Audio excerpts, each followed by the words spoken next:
This book is supposed to be, it's called Symphony No. 3, and it was designed, I wrote it trying to have this kind of musicality of building tension, so everything is like all in at the start, and then it kind of comes down and builds up in these parts, which is hard to read apart from. So I picked this, I told Malcolm before I come on, I picked the saddest part. I'm just going to read the saddest part of the book. And I can't really read it either. But the book is about Camille Saint-Saëns, and it's narrated by somebody who probably doesn't exist, who thinks he's his brother. It's a very heavily researched book, but Camille Saint-Saëns had no brother, but this is a thing from them. So this is when they go back to his house because his mother is dying of Alzheimer's, which is, I don't know, if you're going to choose something, don't choose that one. So Charlotte met us at the door and tried to make conversation, but Camille said he had no time, and we found mother seated by the window where I used to play with Timble, and my brother ran to her so he could wrap himself to her legs and be loved without question.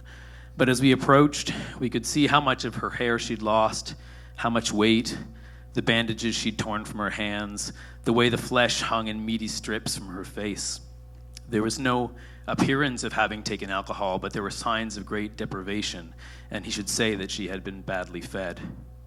"Did you do this to me?" she said immediately to my brother. He shook his head. "Then you know who did." "No." "What about that one?" And my heart stopped in my chest for a moment, for she was pointing directly at me. I had spent so much of my life in the part of her mind reserved for negligence. I was there, or I was not there if she didn't see me. And now suddenly I was there. She could see me. Then I realized Charlotte had simply entered the room behind us. Charlotte would never do anything to hurt... Oh, sorry. Putting on voices and it's the wrong character. Charlotte would never do anything to hurt you, my brother tried to calm her. She'll protect you. You're damn right. If she ever found out it was you, she would kill you. My brother was speechless. Or I would. And she started to cry. And he held her, and she let him hold her. And my brother filed to postpone the symphony's debut until the fall so he could remain at her side. But this had never been done before, and they said no.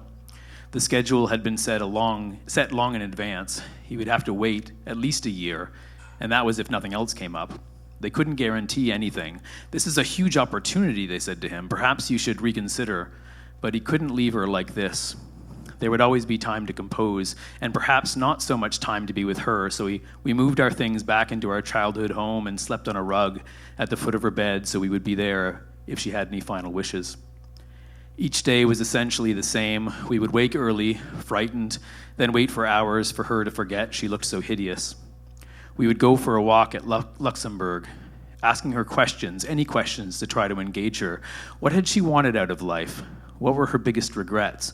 What had she dreamed about before meeting father? Mostly the gardens calmed her. Occasionally, however, she would ask to see the Medici fountain, which had been moved and slightly redesigned. She refused to believe him when he said that that's where we were. "You never let me do anything anymore." This is the fountain. "I'm not stupid, you know." "This is the fountain." The fountain was against the wall. What about this fountain, then?" he asked. "Oh, I like it all right."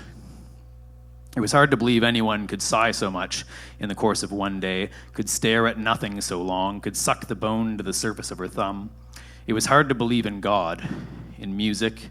When there were children, she would move to play with them, and she would forget they were small. Light. Then sometimes turn on one and scream, "You're horrid, horrid!"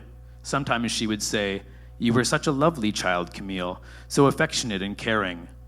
How she had loved to listen to him play when he was young. Did he remember the whistle of the kettle? You used to cry when we took you from the piano. Did he remember the whistle of the kettle? She talked about going to Mass, and the whistle, and the kettle. She said fond things about father, and besoms of all people, and she talked about a woman named Marie and an uncle we had never heard about, and it was clear she was delusional. She said this uncle had once built a concert organ with his own hands. We would sit at it together, and I would play, and he would run his fingers through my hair and talk about art, music, painting, beauty in every form. "Tell me about father," Camille said to her one day. "Oh, he was like anybody else, I suppose." "Do you remember the day with the gunshots?" Why would I remember that? She could no longer remember how to make her watercolors, but she would still sit with him in her lap, sit with them in her lap, and occasionally she would press the brush to paper and leave a trace of her diminishing will, then tear it up and turn on us and say, "Did you do that?" "No." And she would cry. And gradually I began to realize she was not talking to my brother at all, she was talking to me. As she approached death, she had begun to feel poorly for how she had treated me, how she had ignored me in favor of Camille, a mother's regret, and now she was making up for lost time in her own way. I told her I understood. The two of us existed outside time. We could see it all. We knew how it would turn out. She was not asking me if I had done this to her. She was asking me to do it to her.